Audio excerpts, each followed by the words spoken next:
പക്ഷെ അപ്സരേച്ചി അപ്പം എവിക്റ്റായി പോകേണ്ട ഒരാളായിരുന്നില്ല. കാരണം എന്തൊരു കാര്യം ഉണ്ടെങ്കിലും റിയാക്ട് ചെയ്യുന്ന, സംസാരിക്കുന്ന വളരെ സ്ട്രോങ് ആയിട്ടുള്ളൊരു കണ്ടസ്റ്റൻസ്, ഫീമെയിൽസിൽ ഏറ്റവും സ്ട്രോങ് ആയിട്ടുള്ളൊരു കണ്ടസ്റ്റൻ്റ് ആയിട്ട് എനിക്ക് ഫീൽ ചെയ്തൊരു വ്യക്തിയാണ് അപ്സരേച്ചി. അപ്പം ഞാൻ അങ്ങനെ തന്നെ പറയും, ടോപ്പ് 5 ഡിസർവിങ് ആയിട്ടുള്ള ഒരാൾ തന്നെയായിരുന്നു അപ്സര.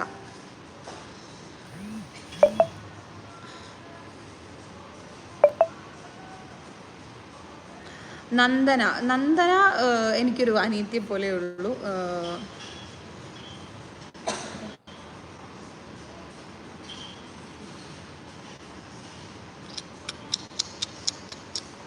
ഉമ്മാനെ പറ്റി പറയോ? എൻ്റെ ഉമ്മയെ പറ്റിയോ? എൻ്റെ ഉമ്മ മുത്ത്, ചക്കര, പൊന്ന്, വാവ, ശുണ്ട്രമണി. അഭിഷേകൊക്കെ നല്ലൊരു പ്ലെയറാണ്.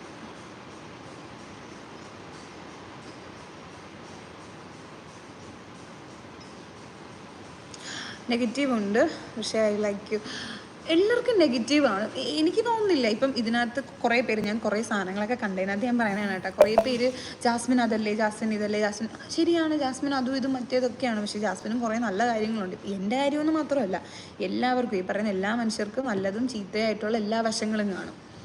അത് നമ്മൾ അക്സെപ്റ്റ് ചെയ്താൽ തീരാവുന്ന കാര്യമേ ഉള്ളൂ. പിന്നെ ഞാൻ പറഞ്ഞില്ലേ, അത് ഓരോരുത്തരുടെ കാഴ്ചപ്പാടാണ്. എന്ത് അക്സെപ്റ്റ് ചെയ്യണം, എന്തെടുക്കണം, എന്തെടുക്കണ്ട എന്നുള്ളത് നമ്മുടെ കാഴ്ചപ്പാടാണ്. വിറയ്ക്കുന്നു. ചെയ്തു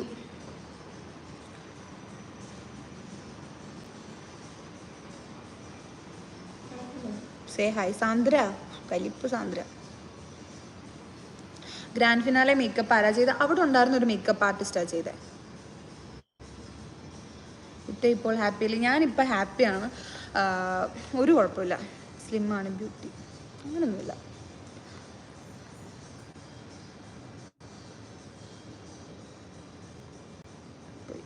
പോയി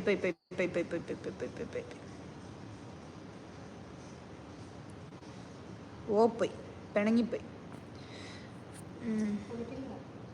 അല്ല, ഇനി കിട്ടുന്നില്ലടി.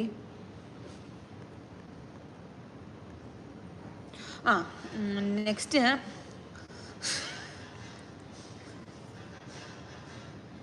ഇവരിട്ടേക്കുന്ന പാട്ടാണോ അത്?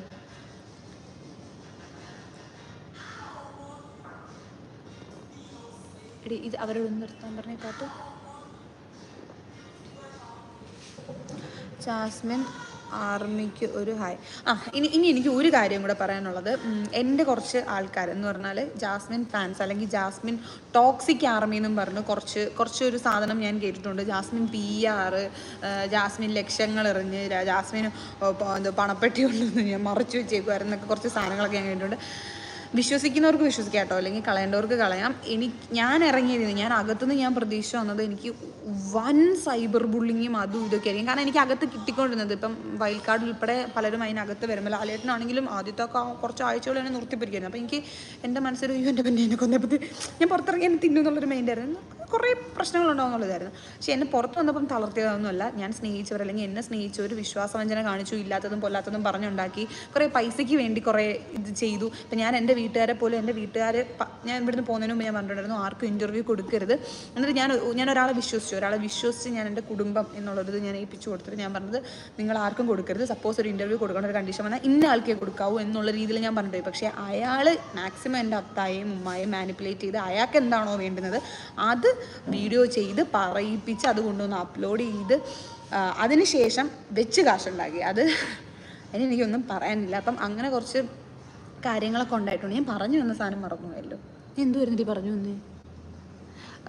അപ്പം അങ്ങനെ കുറച്ച് സാധനങ്ങളൊക്കെ ഉണ്ടായിട്ടുണ്ട്. അപ്പം എന്നെ ടോക്സിക് ആർമി എന്നൊക്കെ പറയുന്ന ആൾക്കാരായിട്ടാ ഞാനിപ്പം ഇവിടുന്ന് ഇറങ്ങിയതിന് ശേഷം അതിൽ ഞാൻ കാണുന്നത് കുറേ എനിക്ക് കൂടുതലും എനിക്ക് കണ്ടതെന്ന് എനിക്ക് തോന്നുന്നു, എനിക്ക് കൂടുതലും സപ്പോർട്ടേഴ്സുള്ളതെന്ന് പറഞ്ഞാൽ പ്രായമായ ഉമ്മമാരൊക്കെ ഉണ്ടല്ലോ അവർ, പിന്നെ കുറച്ച് താത്തമാർ, കുഞ്ഞു മക്കളൊക്കെ ഉള്ള താത്തമാർ, പിന്നെ കുറച്ച് കാക്കമാരൊക്കെ ഉണ്ട്, പിന്നെ വേറെ സൈഡിൽ നിന്ന് ഒരുപാട് ആൾക്കാരുണ്ട്. എന്നാലും കൂടുതലും ഞാൻ കണ്ടത് ഉമ്മമാരെയൊക്കെയാണ്.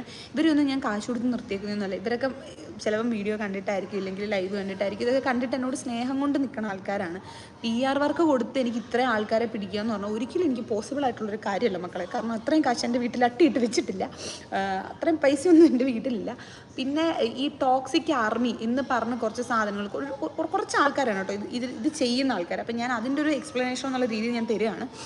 PR വർക്ക് എന്ന് പറഞ്ഞാൽ ഇപ്പോൾ എനിക്കല്ല വേറൊരാൾക്ക് PR ഉണ്ട്. ഇപ്പം ഞാൻ ഒരു എക്സാമ്പിൾ പറയുകയാണെങ്കിൽ വൈറസിൻ്റെ പേരുണ്ട്, ഇപ്പം നാളെ അതാവും. അപ്പം ഞാൻ XOR Y ഒരു പേഴ്സൺ, ആ പേഴ്സൺ PR വർക്ക് വെച്ചിട്ടുണ്ടെങ്കിൽ അയാൾ അവർക്ക് വേണ്ടി ഈ XOR Yക്ക് സപ്പോർട്ട് ചെയ്ത് മാത്രമായിരിക്കില്ല PR ചെയ്യുക. ഇപ്പം അവരുടെ ഓപ്പോസ് ചെയ്ത് നിൽക്കുന്നത് ഞാനാണെങ്കിൽ എനിക്ക് അഗൈൻസ്റ്റ് വീഡിയോ ചെയ്തും എന്നെ എത്രത്തോളം മോശക്കാരിയാക്കാമോ അത്രത്തോളം മോശക്കാർ റീൽസിലും അതിലും ഇതും ആക്കുകയും ചെയ്ത് ഇതൊന്നും പോരാത്തിന് വേണമെങ്കിൽ എൻ്റെ ആർമി എന്ന വ്യാജേന അല്ലെങ്കിൽ എൻ്റെ ഫാൻ എന്നുള്ള വ്യാജേന ബാക്കിയുള്ള കണ്ടസ്റ്റൻസിനെ പള്ളു വിളിക്കുമ്പം ഉറപ്പായും അവർക്ക് കാണുമ്പം ആരോട് ദേഷ്യം തോന്നും? ഈ ആർമി എന്ന് പറയുന്ന ഗ്രൂപ്പിനോടല്ല, ജാസ്മിൻ എന്നുള്ള എന്നോടാണ് ദേഷ്യം തോന്നുക. അവിടെ അതൊക്കെയാണ് ഇതിനകത്ത് നടക്കുന്ന കളികൾ. അത് പലർക്കും അറിയില്ല, ജസ്റ്റ് അറിയാൻ വേണ്ടി പറഞ്ഞു എന്നേ ഉള്ളൂ കേട്ടോ. വീഡിയോസൊക്കെ ഇടുക, പിന്നെ ഇടും.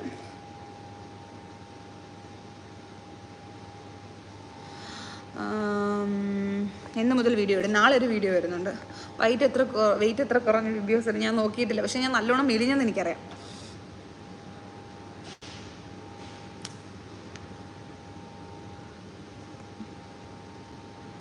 കളിച്ച കുറേ ആൾക്കാരുണ്ട്. കളിച്ചവരൊക്കെ കളിക്കട്ടെ, ഞാൻ പറഞ്ഞല്ലോ, കളിച്ചവർ അതേ നാണയത്തിൽ തിരിച്ച് മറുപടി കൊടുക്കാൻ എനിക്ക് അറിയാൻ വേണ്ടിയിട്ടില്ല. പക്ഷെ നമുക്ക് അതിൻ്റെ ആവശ്യം വരുന്നില്ല. ദൈവം കൊടുത്തോളും, ദൈവം കൊടുക്കുന്നുണ്ട്.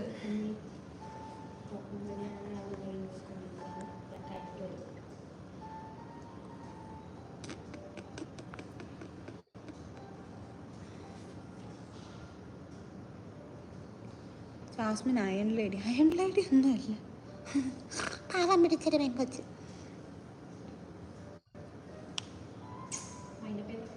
ഓക്കെ, അപ്പം ഞാൻ ഇനി നിൽക്കുന്നില്ല, ഇനി ഞാൻ പോവാണ്. ഇനി വേറെ എന്തിനാ പറയാനുള്ളത്? വേറെ നമുക്ക് എന്തെങ്കിലുമൊക്കെ വിശേഷങ്ങളൊക്കെ ഉണ്ടെങ്കിൽ നമുക്ക് പറയാം. എന്തായാലും ബിഗ് ബോസ് ഹൗസിൽ എൻ്റെ ലൈഫൊക്കെ അടിപൊളിയായിരുന്നു. കുറേ പേരെ ഫിൽറ്റർ ചെയ്തെടുക്കാൻ പറ്റി, അകത്തും പുറത്തുമായിട്ട്. നമ്മളിപ്പോൾ അകത്തിരിക്കുമ്പോൾ നമുക്ക് എല്ലാ കാര്യങ്ങളും അറിയാൻ പറ്റില്ല. നമ്മൾ പുറത്ത് വന്നിട്ട് അതിനകത്ത് എന്തായിരുന്നു നമ്മൾ മാറി നിന്ന് പറഞ്ഞാൽ, അല്ലെങ്കിൽ ഇതൊക്കെ നമുക്കിത് ഇവിടെ വന്നിട്ടേ അറിയത്തുള്ളൂ. പക്ഷേ ബിഗ് ബോസ് ഹൗസിലെ കാര്യങ്ങളൊക്കെ അത് അവിടെ കഴിഞ്ഞു. അതൊരു ഗെയിം ഷോ ആണ്, ഒരു റിയാലിറ്റി ഷോ ആണ്. അവിടുത്തെ സംഭവങ്ങളൊക്കെ അവിടെ കഴിഞ്ഞു. പുതിയൊരു ലൈഫാണ്. പുതിയ ലൈഫ് മീൻസ് നമ്മൾ റിയാലിറ്റി ലൈഫിലേക്ക് വന്നിട്ട് ഇതൊക്കെ കഴിഞ്ഞിട്ട് ഈ ഫിൽറ്ററിങ് ഒക്കെ കഴിഞ്ഞിട്ടുള്ളൊരു ന്യൂ ലൈഫാണ്. അടിപൊളിയായിട്ട് പോകണുണ്ട് ഞാൻ. അപ്പം എന്നെക്കുറിച്ച് ആലോചിച്ച് കുറേ പേര് വിഷമിക്കുന്നുണ്ട് എന്നുള്ള, അല്ലെങ്കിൽ അവരുടെ കൺസേൺ ഉണ്ടെന്നുള്ളത് കൊണ്ടാണ് അവരോടൊക്കെയാണ് പറയുന്നത്. എനിക്ക് കുഴപ്പമൊന്നുമില്ല, ഞാൻ ഹാപ്പി ആയിട്ടിരിക്കുന്നു. വിഷമങ്ങളും സങ്കടങ്ങളൊക്കെ മാറ്റി വെച്ച് ഇപ്പം ഞാൻ ഹാപ്പിയാണ്. ഒരു കുഴപ്പമില്ല, അടിപൊളിയായിട്ട് പോകുന്നുണ്ട്. അപ്പം എല്ലാവരും ഹാപ്പി ആയിട്ടിരിക്കുക, സന്തോഷമായിട്ടിരിക്കുക. അപ്പം അത്രയേ ഉള്ളൂ. ടാറ്റ പറ.